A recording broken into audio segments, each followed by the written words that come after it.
She mocked the old man's clothes, not knowing he was testing her to inherit his entire fortune. The opulent ballroom of the Sterling Grand Hotel shimmered under the crystal chandeliers, a testament to the wealth and influence gathered within its gilded walls. Tonight was the annual Blackwood Philanthropic Gala, an event synonymous with generosity, public image, and the subtle dance of power. The air, thick with the scent of lilies and expensive perfume, vibrated with the superficial chatter of the city's elite. Yet, amidst the clinking of champagne flutes and the murmur of polite conversation, a profound silence was about to descend, shattered by words that would echo long after the night was over. In the center of the vast hall, standing before a hastily assembled podium, a figure had emerged. He was no longer the stooped, ragged man who had caused such a stir mere hours ago, a figure dismissed as a street vagrant. His tattered clothes lay discarded, replaced by a bespoke charcoal suit, impeccably tailored, that hugged his now seemingly more robust frame. The grime and false wrinkles, meticulously applied and convincingly aged, had vanished, revealing a sharp, discerning gaze and features etched with an authority that commanded immediate and absolute attention. It was Silas Blackwood, the reclusive billionaire, the titan of industry, thought by many to be on his deathbed, or at least far too frail to attend such an event. A collective gasp rippled through the crowd as recognition dawned on the faces of the elite, their practiced smiles dissolving into expressions of stunned disbelief. He surveyed the stunned faces, his eyes lingering for a moment on his niece, Seraphina, who stood frozen, her perfectly manicured hands still raised, as if to ward off a phantom. Her initial expression of annoyance at the disturbance he had caused earlier had twisted into one of abject horror, a stark contrast to the derisive laughter she had aimed at him, the beggar, just moments before. A cold satisfaction settled within him, the culmination of months of meticulous planning and a lifetime of bitter observation. Silas Blackwood, the patriarch of the Blackwood Empire, allowed a thin, almost imperceptible smile to touch his lips. The game, as he had orchestrated it, was finally over. He raised a hand, not in greeting, but in a gesture that seemed to dismiss the entire charade, the whole glittering tableau of hypocrisy. "Good evening, ladies and gentlemen," his voice resonated through the hall, no longer the frail whisper of the beggar, but a voice imbued with power, clarity, and an undeniable undercurrent of sardonic amusement. It was the voice of a man who held all the cards, who had seen behind the masks, and was now ready to expose the truth. Or perhaps, he added, his gaze sweeping over the silent, shocked faces, I should say, good riddance. A collective murmur arose, a confused babble of disbelief and dawning realization. Seraphina's mouth opened and closed, no sound escaping her pale lips. A tremor ran through her, a cold dread seeping into her very bones. She had been so certain of her position, so confident in her impending inheritance, so dismissive of the ragged old man who had dared to intrude upon her meticulously crafted world. The irony was palpable, a bitter taste only Silas Blackwood could truly savor. He had promised them a reveal, a moment of clarity, and now, standing before them, no longer a phantom, but the very real architect of their impending doom, he prepared to deliver on that promise. The true nature of their hearts, so carefully concealed beneath layers of expensive fabric and polite smiles, was about to be laid bare for all to see. The journey to this dramatic revelation had begun many months prior, not with a sudden flash of insight, but with a slow, creeping disillusionment that had gnawed at Silas Blackwood's soul for years. He was a man who had built an empire from nothing, a testament to his sharp intellect, tireless work ethic, and an almost ruthless ambition. From humble beginnings, he had clawed his way to the pinnacle of financial power, forging a legacy out of sheer will and an unyielding vision. But wealth, he had discovered, was a double-edged sword. It brought power and comfort, yes, an unimaginable freedom from want, but it also drew a particular kind of individual, the sycophant, the opportunist, the viper in human skin, masquerading as loyal kin or devoted friends. For decades, Silas had watched his family, his supposed heirs, with an increasingly jaundiced eye. He had observed how the very fortune he amassed seemed to rot the core of those around him, transforming genuine affection into calculated interest, and familial duty into thinly veiled covetousness. His only living direct relative, Serafina, his late sister's daughter, had been groomed from a young age to take over the mantle, or at least to inherit a significant portion of his vast fortune. He had invested in her education, provided her with every advantage, hoping to instill in her the same drive and integrity that had fueled his own success. Yet, with each passing year, her true character had emerged, like a noxious weed stifling a delicate bloom. She was beautiful, undeniably, with a sharp wit that could charm crowds, and a polished demeanor that befitted her station, but beneath the veneer of sophistication lay a heart of stone, encased in layers of insatiable greed and a chilling lack of empathy. He saw her dismiss those she deemed beneath her, exploit those she could manipulate, and charm those who served her purpose, all with a practiced ease that bespoke a profound moral emptiness. Silas remembered countless incidents that had chipped away at his faith. The way Serafina had subtly, but relentlessly, pushed for the sale of his ancestral home, a place he cherished, arguing it was too old-fashioned and a drain on resources, while he knew she simply coveted the land for a new, profitable development. The dismissive tone she used when discussing his philanthropic ventures, labeling them unnecessary expenditures, or tax write-offs, never once acknowledging the genuine impact they had on countless lives. He had always hoped, perhaps foolishly, that beneath the ambition, there was a core of goodness, a flicker of genuine human warmth. But each passing year seemed to extinguish that hope a little further. The turning point, the definitive fracture in his perception, had come 6 months ago. Silas had suffered a minor stroke, a fleeting shadow of mortality that had, ironically, illuminated the darkness around him with a brutal clarity. Confined to his bed, ostensibly recovering, he had observed his family from a new, vulnerable vantage point. Serafina, rather than expressing genuine concern, had immediately begun making inquiries about his will, her calls less about his health and more about the succession plan. Her voice, when she thought he was unconscious or too weak to understand, had taken on a chillingly pragmatic tone. She had demanded extensive, costly renovations to the family estate, claiming it was for his comfort and to bring it up to modern standards, while in truth, it was a thinly veiled attempt to inflate its value, eyeing it already as her own personal trophy. She had dismissed his long-serving household staff, men and women who had dedicated decades of their lives to his service, replacing them with her own, younger, more impressionable retinue, demonstrating a callous disregard for loyalty and dedication. He remembered one particularly galling conversation. Serafina, believing him to be semi-conscious, had been on the phone, her voice dripping with contempt. Honestly, Aunt Millicent, she had drawled, a sneer evident even through the muted phone. The old man is barely clinging on. We just need to ensure everything is in order. The lawyers are being positively glacial about the trust transfers. And for goodness sake, don't mention the charity gala. He'll want to waste more money on those unfortunates. He should be focusing on us, his family. The words had stung, not because he cared for their approval, but because they confirmed his deepest fears. His family saw him not as a human being with thoughts, feelings, and a legacy, but as a walking, breathing ATM, a source of endless riches to be plundered. His disillusionment was complete. He had lost faith in the concept of unconditional love, of familial bonds that transcended material gain. He had seen too many betrayals, too many false smiles, too many outstretched hands that only sought to take. He yearned for genuine human connection, for a flicker of true compassion, but his world, insulated by wealth, seemed devoid of it. The gilded cage of his mansion felt more like a prison, populated by vultures circling above. It was during this period of profound introspection that the audacious idea had taken root. If he couldn't find true character in the gilded cages of his mansion, in the boardrooms and charity galas, he would seek it in the unlikeliest of places, by becoming one of the unfortunates Serafina so readily dismissed. He would strip away his identity, shed the mantle of Silas Blackwood, and descend into the anonymity of destitution.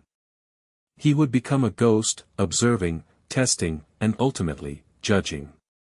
It was a gamble, a desperate attempt to find out if altruism still existed, untainted by the promise of reward. The planning was meticulous, a grand theatrical production only he was privy to. He had consulted with a renowned theatrical makeup artist, a master of prosthetics and disguise, a man he had secretly funded for years through an anonymous endowment. Weeks were spent perfecting the stooped posture, the shuffling gait, the weary tremor in his hands, not just through makeup, but through rigorous physical training to make the act utterly convincing. He acquired threadbare clothes from thrift stores, deliberately stained and worn, to complete the transformation. He even practiced his Arthur voice, a raspy, humble whisper that conveyed years of hardship. His most trusted lawyers, a select few sworn to absolute secrecy under penalty of ruinous disinheritance, were informed of his intentions and given explicit instructions to execute his will precisely as he dictated, based on the findings of his experiment. The secret was held by only a handful, the most loyal of his inner circle, whose unwavering integrity had already been tested and proven over decades. He chose the Blackwood Philanthropic Gala for his grand test for a reason. It was an event designed to showcase the generosity of the elite, a public display of virtue that often masked the most profound hypocrisy. What better stage to unveil the true nature of hearts than amidst a celebration of feigned benevolence? He wanted to see if even a single soul, amidst the glittering array of self-congratulatory philanthropists, would extend genuine kindness to someone from whom they could gain absolutely nothing. He wanted to find a flicker of light in the overwhelming darkness he perceived, a single act of selfless grace that would restore his fractured faith in humanity. And so, Silas Blackwood, the billionaire, became Arthur, a nameless, homeless man, ready to walk among the wolves, seeking a solitary lamb. The night of the gala arrived, a symphony of luxury and pretense. The Sterling Grand Hotel's main ballroom was awash in the soft glow of countless fairy lights woven through elaborate, exotic floral arrangements that cost more than some people earned in a year. Waiters in crisp uniforms moved silently, almost invisibly, serving an array of gourmet canapés and vintage champagne, their faces impassive masks of professional deference. The air hummed with the superficial chatter of the city's elite, their laughter echoing hollowly against the polished marble pillars and gilded archways.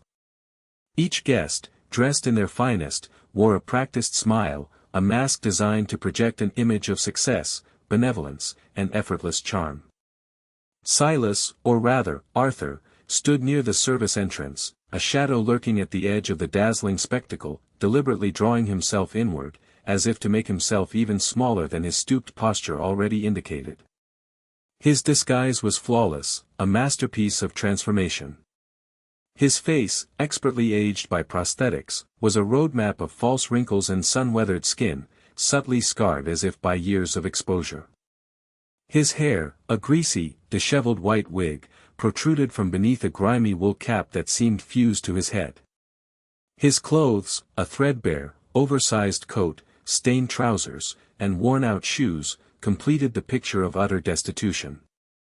He carried a battered old satchel, his only prop, which he clutched protectively, as if it contained his meager life's possessions. He looked like he had wandered in from the streets, a stark, unsettling anomaly in a world of polished perfection, a living embodiment of the very poverty they claimed to alleviate. He watched the stream of arriving guests, his omniscient gaze piercing through their expensive facades. He saw the whispers, the averted eyes, the subtle gestures toward security, all indicating a desire to distance themselves from his unpleasant presence. A few even recoiled slightly, their expressions shifting from feigned delight to open distaste. It was exactly what he expected, a confirmation of the shallow depths of their generosity. The charade of charity was strong, but their personal aversion to true, undeniable poverty was stronger. They would donate millions to a homeless shelter, but they wouldn't want a homeless man breathing the same rarefied air. Then he saw her. Serafina. She floated into the ballroom, a vision in a custom-made emerald gown that shimmered with every graceful movement, her laughter tinkling like expensive wind chimes. She was surrounded by a coterie of admirers, her every movement radiating an air of effortless superiority and calculated charm. Her eyes, as she surveyed the room, were sharp, calculating, always assessing, always looking for advantage, even in social interactions. It was evident that Serafina's smile, though dazzling and perfectly symmetrical, never quite reached her eyes, which remained cold, almost predatory, even when she spoke of her supposed philanthropic endeavors. He observed her gesture grandly towards a display board detailing the charity's work with the homeless, her voice carrying a performative warmth that belied the disdainful glance she had cast at an actual homeless man just outside the hotel entrance moments earlier, a man she had dismissed with a flick of her wrist to her chauffeur. Silas decided it was time for his grand entrance. With a slow, deliberate shuffle, his gait perfected to convey profound weariness, he began to make his way deeper into the ballroom, feigning confusion and disorientation, his head slightly tilted as if straining to hear. The reactions were immediate and predictably uniform. A waiter, balancing a tray of delicate champagne flutes, recoiled, nearly dropping his cargo, his professional composure briefly shattered by a visible grimace. A woman in a glittering diamond necklace, her face a mask of socialite perfection, clutched her purse tighter, her nose wrinkling in disgust as if she had caught a whiff of something foul. Whispers followed him, like a trail of venom, carried on the perfumed air. "Who is that?" "Security. He shouldn't be here. How did he even get in?" He shuffled closer to the main stage, where Serafina was now preparing to address the crowd, basking in the pre-gala applause, her posture radiating self-importance. Her speech was a carefully crafted masterpiece of corporate philanthropy, full of buzzwords about compassion, uplifting the community, and making a difference. The irony was so thick, Silas could almost taste it, a bitter counterpoint to the sweet champagne. He deliberately coughed, a ragged, hacking sound that seemed to tear at his throat, drawing attention away from the crescendo of Serafina's introductory remarks. Serafina's eyes, darting across the room in annoyance at the interruption, landed on him. Her carefully constructed smile faltered, replaced by a look of sheer repulsion, as if he were an insect crawling across a pristine tablecloth. Her brow furrowed, a vein throbbing faintly on her temple. "What in the blazes," she muttered, loud enough for those nearby to hear, her voice laced with venom. She paused her speech, her gaze fixed on the anachronistic figure in her perfect world. "Excuse me," she announced, her voice suddenly sharp, cutting through the pleasant murmurs and polite applause. "Could someone please attend to that gentleman? He appears to be lost." The implication was clear, he was an eyesore, a blight on her meticulously planned evening, a stain on her public image. A security guard, a burly man named Thomas, moved toward Silas with a practiced, firm stride, his expression conveying reluctant duty. "Sir, you need to leave. This is a private event." Thomas, a father of two, typically preferred to handle such situations with quiet dignity, but Serafina's demanding gaze left him little choice. Silas feigned bewilderment, his eyes wide and unfocused, his head tilting as if confused by the words. "Lost? Yes, I think I am. I was just looking for a little warmth, a bite to eat. It's dreadfully cold out there, and I haven't eaten in 2 days." He allowed his voice to crack, to sound truly pathetic, a perfect performance of vulnerability. Serafina, witnessing the exchange, felt a wave of indignation wash over her. This was her gala, her moment to shine, her carefully curated image, and this vagrant was ruining it. "Lost?" she scoffed, her voice rising in volume, ensuring that many more heads turned, now openly staring at the scene unfolding. "He looks like he crawled out of a sewer. And he smells like one too. This is a high-class event, not a soup kitchen. Get him out of here before he contaminates anything." Her words, sharp and venomous, cut through the polite murmur, causing a ripple of uncomfortable silence. Some guests exchanged uneasy glances, others simply averted their eyes, pretending not to hear, too polite or too cowardly to intervene. But none spoke up. The profound silence that followed Serafina's outburst spoke volumes about the moral apathy of the assembled elite, their feigned compassion exposed as mere theatrics. Thomas, the security guard, looked genuinely uncomfortable, his shoulders slumping slightly. He was a decent man, but his job was his job, and Serafina Blackwood was an intimidating figure. He reached out to gently guide Silas towards the exit, his hand hesitant. It was at this precise moment that Elara Finch appeared. She was a cleaner, nearing 60, her face a map of life's hardships, etched with the faint lines of countless hours of labor and worry, but her eyes held a quiet dignity, a deep well of innate kindness. She had been diligently, almost invisibly, wiping down a marble counter near the service entrance, accustomed to the privileged world she served but never truly part of. Her uniform, though clean, was faded, a testament to countless hours of hard work. Elara knew what it was like to be cold, to be hungry, to feel invisible. Her own small apartment was often chilly in the winter, and she frequently stretched her meager wages to cover her ailing sister's medical bills, leaving little for herself. Yet, her spirit remained unbroken, her quiet empathy a shield against the cynicism of the world.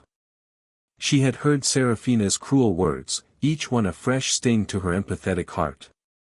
Elara had seen the security guard approach, and a surge of protective instinct, born from her own quiet suffering and profound understanding of human vulnerability, propelled her forward. She didn't think, she simply acted, driven by an unshakable moral compass. "Excuse me, sir," Elara's voice was soft, a quiet melody against Serafina's harshness, but it carried an unexpected strength, a gentle authority. She stepped between Thomas and Silas, her small, worn hand gently touching Silas's arm. Her fingers, roughened by years of scrubbing, were surprisingly comforting. "Are you all right?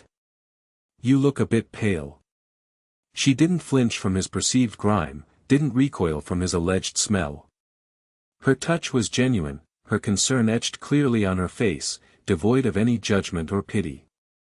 Elara's touch was not one of pity, but of shared humanity, a simple gesture that resonated deeply with Silas, piercing through the layers of his disguise and his jaded heart. Silas looked at her, truly looked at her, and saw not the polite indifference or the thinly veiled disgust he had become so accustomed to, but pure, unadulterated empathy. Her eyes, though tired, held a warmth that instantly disarmed him, melting away the calculated layers of his performance. This was it. This was what he had been searching for. Serafina, aghast at this unexpected interruption from a mere cleaner, rounded on Elara, her voice sharp with disbelief and fury. "Elara! What are you doing? Get back to your duties. And stay away from that." She gestured dismissively at Silas, as if he were a piece of trash. "You'll contaminate yourself. And you're interfering with security." The outrage in her voice was palpable, a testament to her utter disregard for anyone outside her gilded circle. Elara, however, did not flinch. She simply turned her head, her gaze steady, though respectful, toward Serafina. "Madam, he looks unwell. Perhaps he just needs a moment, some water." There was no defiance in her tone, only quiet conviction. She then turned back to Silas, her face softening. "Come with me, sir. I have a little something in the staff room. It's not much, but it's warm." She gently tugged his arm, guiding him away from the gawking crowd and the furious Serafina, towards the labyrinthine back corridors of the hotel. Silas, feigning weakness, allowed her to lead him. He could feel the warmth of her hand through his threadbare sleeve, a warmth that had nothing to do with temperature and everything to do with kindness, a profound human connection. In the sterile, heartless environment of the ballroom, Elara was an oasis, a single flickering candle in a vast, cold darkness. In the small, cramped staff room, filled with the scent of disinfectant and stale coffee, Elara rummaged through her worn canvas bag. The fluorescent lights hummed overhead, casting a harsh glow on the peeling paint of the walls. She pulled out a thermos and a small, Tupperware container. "Here," she said, her voice soft, devoid of any expectation.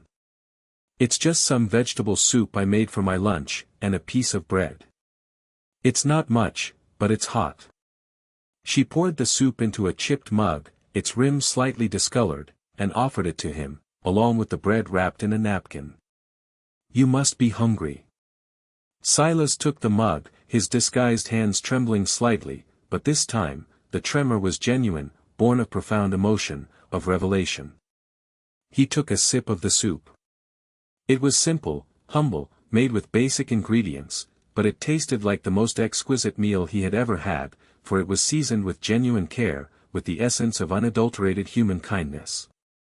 He watched Elara as she fussed, adjusting a rickety plastic chair for him, her movements efficient yet gentle, born of long years of caring for others.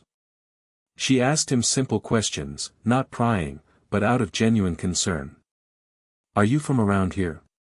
Do you have family? Is there anywhere you can go tonight? The night is getting colder." He mumbled vague answers, observing her meticulously. She didn't expect anything from him. She wasn't seeking reward, or recognition, or even a simple thank you. Her actions were purely altruistic, born of a spirit that understood suffering and chose to alleviate it, even in a small way. He saw the faint lines of fatigue around her eyes, the slightly frayed collar of her uniform, the small, almost imperceptible tremor in her own hands as she worked, a testament to her own exhaustion. He knew, instinctively, that she was not a woman of means, that her gesture was one of true sacrifice, giving from her own scarcity.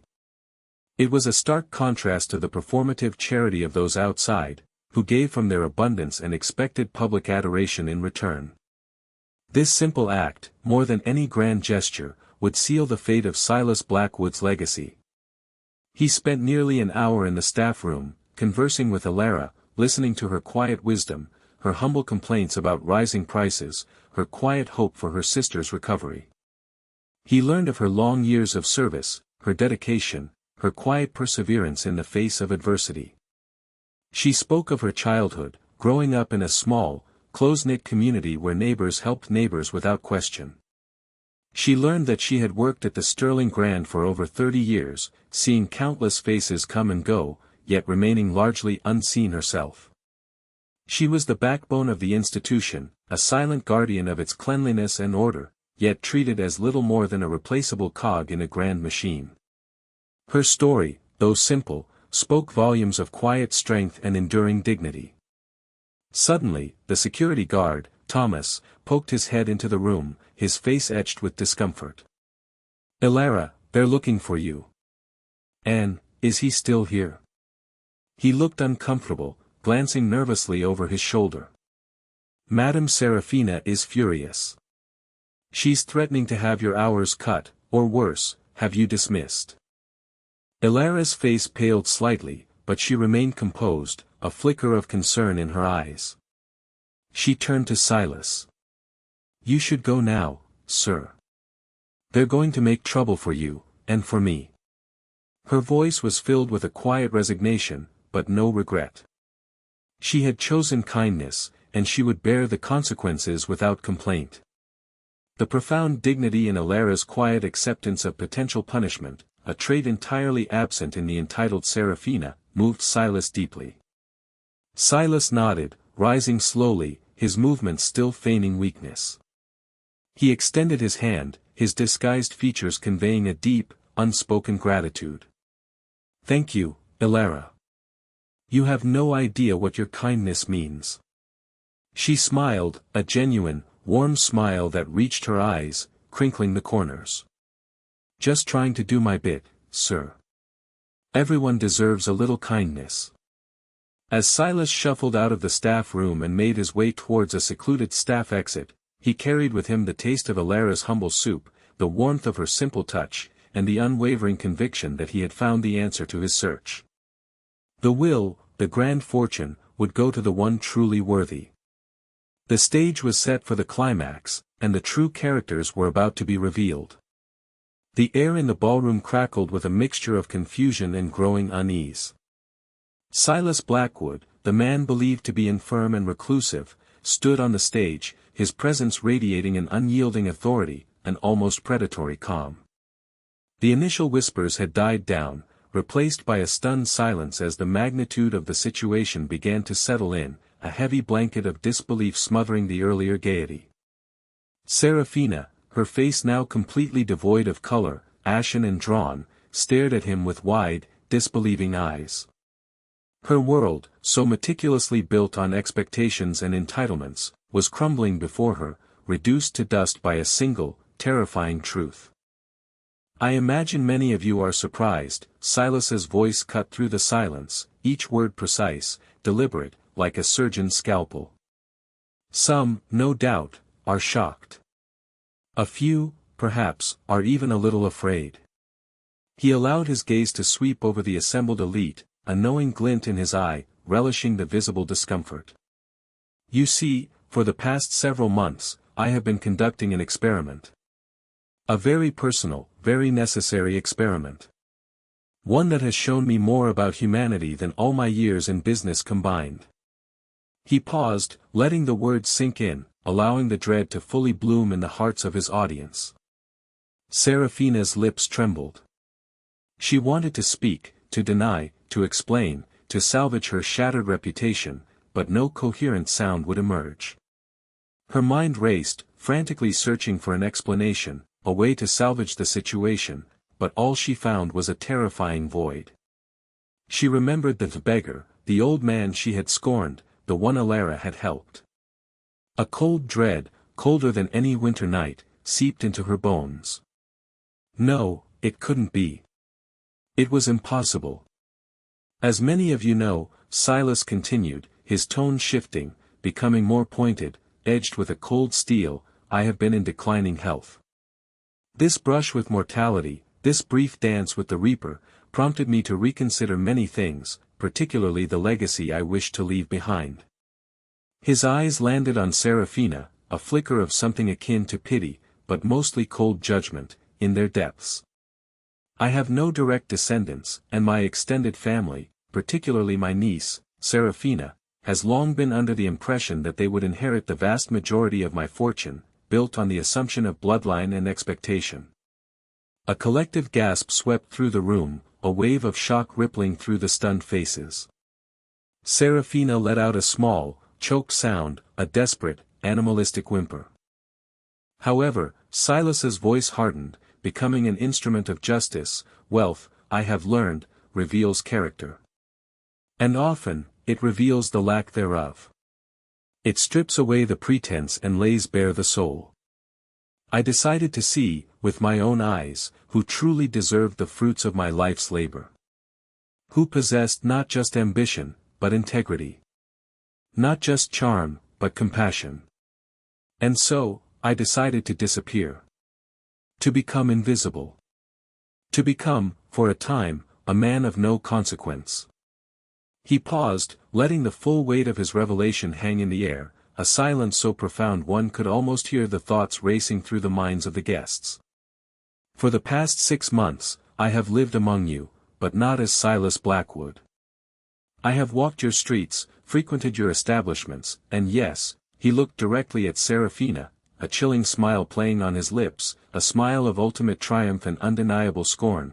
I have even attended your charity galas. The color drained completely from Serafina's face, leaving it ghostly white.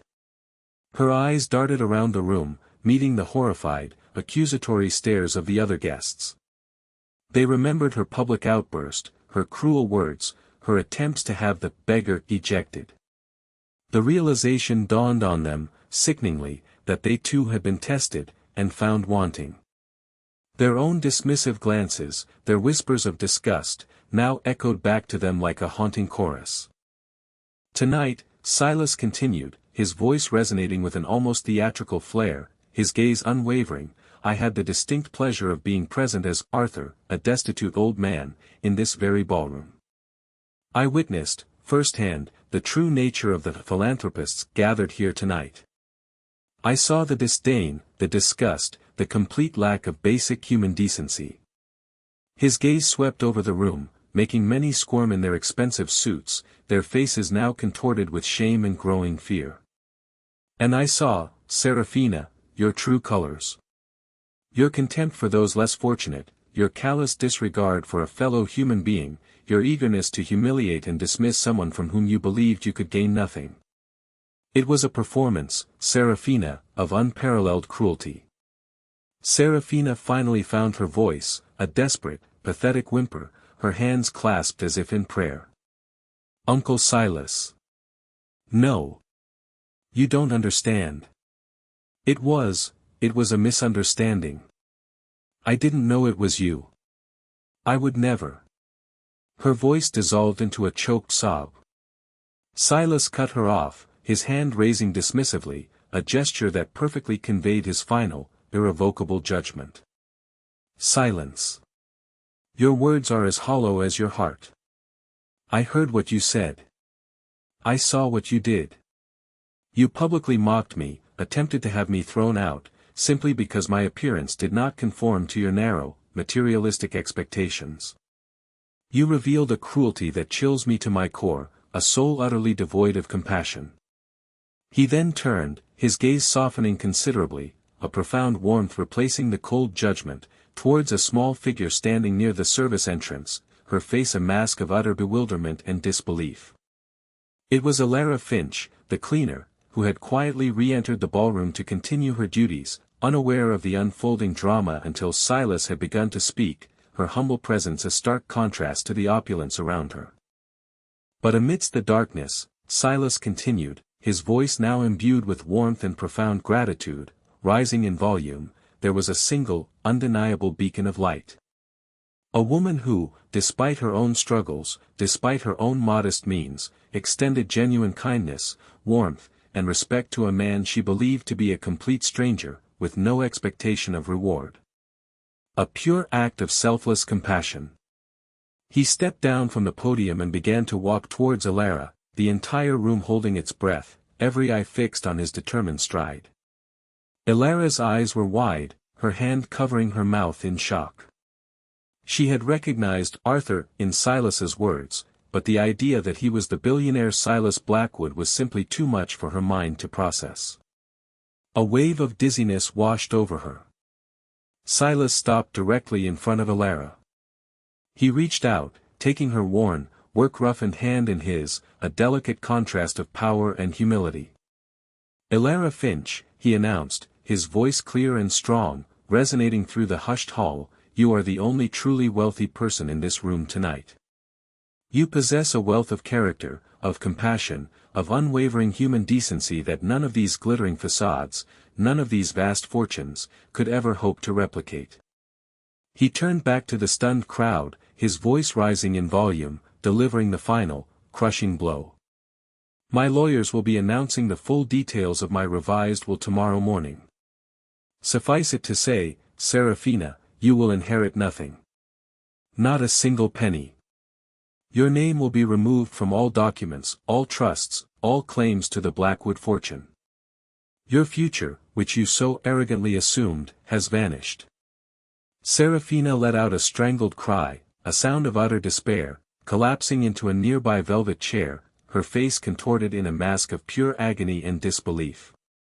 Her carefully constructed future, built on the shifting sands of another man's fortune, had just evaporated, leaving her utterly adrift. Silas looked down at Elara, his smile genuine now, full of a peace he hadn't felt in years, a profound satisfaction. As for you, Elara Finch, prepare yourself.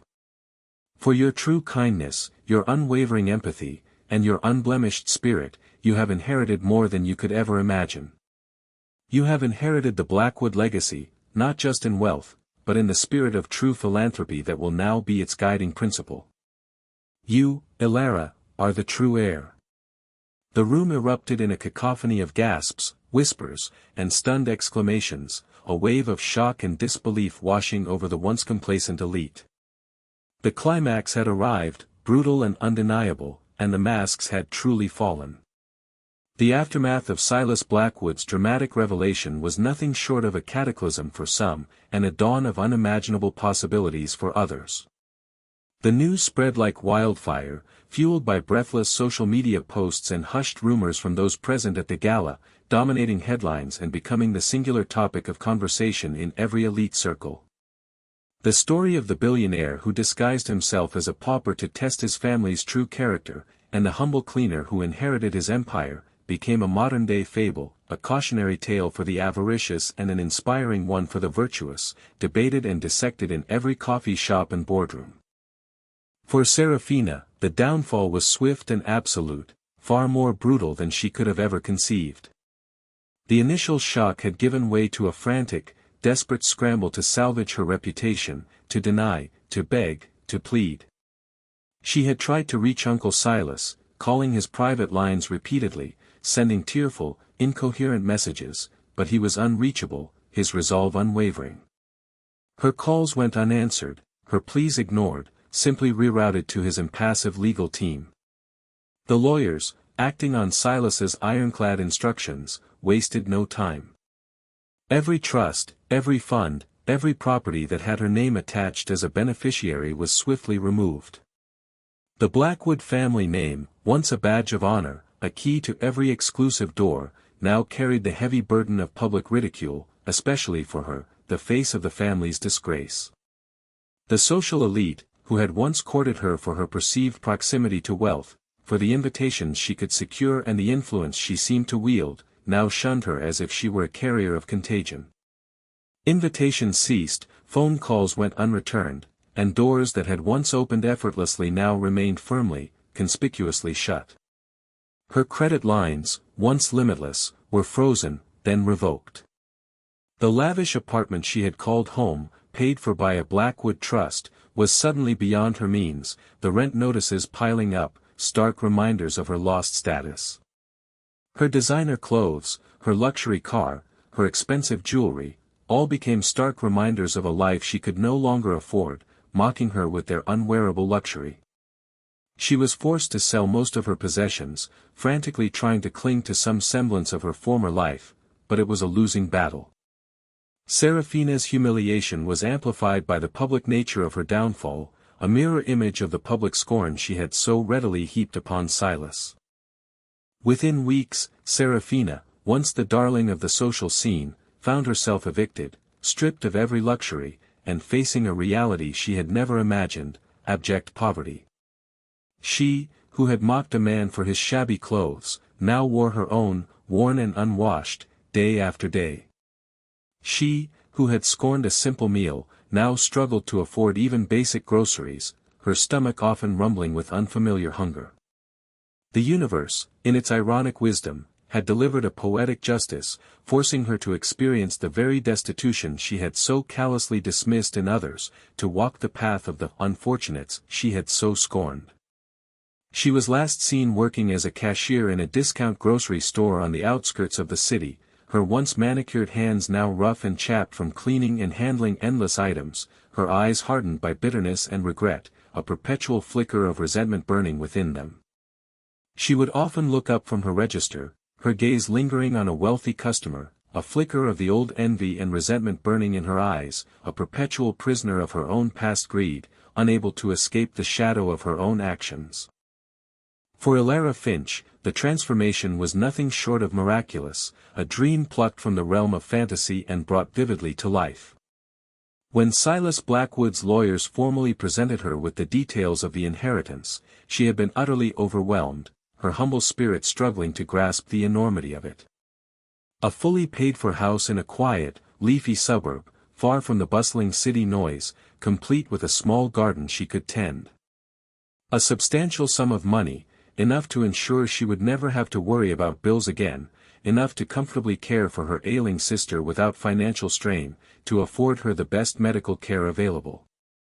And, perhaps most importantly, a new role, the head of the newly restructured Blackwood Philanthropic Foundation, dedicated to truly helping the homeless and impoverished, guided by her principles of genuine empathy and respect, a legacy built on compassion rather than cold numbers.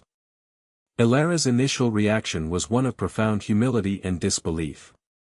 She cried, not tears of joyous extravagance, but tears of overwhelming gratitude and a quiet awe, her heart filled with a mixture of overwhelming emotion and a sense of profound responsibility. She, a simple cleaner, had been chosen for something so grand, so life-altering. But as the shock subsided, her inherent kindness shone through, guiding her every decision. She didn't buy lavish luxuries for herself, her tastes remaining simple and modest. Instead, her first act was to ensure her sister received the best medical care available, something she had only dreamed of before, her sister's renewed health a greater treasure than any jewel. Her second act was to establish a dedicated fund for the struggling staff at the Sterling Grand Hotel, ensuring they received fair wages, better benefits, and opportunities for advancement, a testament to her memory of her own struggles and the quiet dignity of their unseen work. She approached her new role at the foundation with the same quiet dedication and meticulous care she had shown as a cleaner. She ensured that the foundation's resources were directed towards practical, compassionate solutions, eschewing grand, performative gestures in favor of tangible, impactful aid. She insisted on personally visiting the shelters and community centers, speaking directly with those in need, listening to their stories, and ensuring that every dollar spent made a real, human difference. Silas Blackwood, observing her from a distance, felt a profound sense of peace. He had not only found a worthy heir for his fortune, but a true steward for his legacy of compassion, a woman who would nurture the empire not with steel, but with a heart of gold. Months later, Silas Blackwood sat in his study, a gentle warmth emanating from the fireplace, its flames dancing softly. He was no longer a recluse, but a man at peace, his experiment having yielded the most profound results. He read a newspaper article detailing Alara Finch's latest initiative at the foundation, a new program to provide vocational training and job placement for homeless individuals, designed to empower them to rebuild their lives with dignity. A quiet smile touched his lips, a deep sense of contentment settling within him. He had seen the worst of humanity, but he had also found its very best, proving that true wealth lies not in possessions, but in the purity of the human spirit. The true measure of a person, Silas had come to understand, was not how they behaved when the spotlight was on them, when cameras were rolling, or when immense wealth was at stake. It was how they treated those from whom they could gain absolutely nothing. It was in the quiet corners, in the unseen moments, in the depths of perceived darkness, that the true character of a soul was truly illuminated. And in that light, pure kindness, offered without expectation or agenda, would always, inevitably, find its just and wondrous reward. If you found Silas's story of uncovering true character as compelling as we did, make sure to like this video and subscribe to our channel for more tales of poetic justice and life-altering revelations. Don't forget to hit that notification bell so you won't miss our next captivating story, as we explore similar themes of wealth, character, and unexpected turns of fate. We love hearing from you. What was the most shocking part of Serafina's downfall for you? And what do you think was Alara's most impactful act of kindness once she inherited the Blackwood legacy? Share your thoughts in the comments below.